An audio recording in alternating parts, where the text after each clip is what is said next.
अस्सलाम वालेकुम प्यारे बच्चों। आज हम पढ़ेंगे मेरी पहचान उर्दू।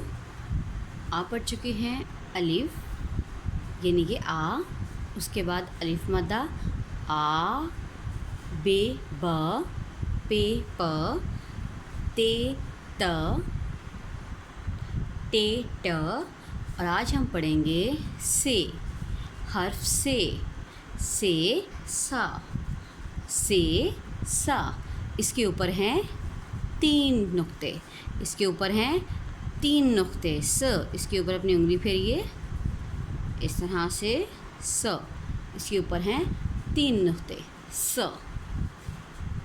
अब अपनी किताब खोलिए, सफ़ा नंबर 14। आप देखिए इसमें भी है स, इसमें भी है स। स के ऊपर हैं 3 नुक्ते। स से समर, स से समर, स से समर, स से समर। अब मैं आपको इसकी नज़्म सुनाती हूँ। तुमको दूँ मैं एक खबर, अल्लाह ने बनाए सारे समर। को पता है कि सारे समर किसने बनाए हैं? अल्लाह ने। आओ हम सब मिलकर खाएं, अल्लाह का शुक्र हम करते जाएं। हमें हर फल खा के, हर समर खा के अल्लाह का शुक्र अदा करना चाहिए।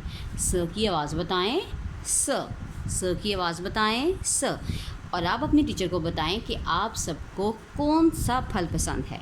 स समर।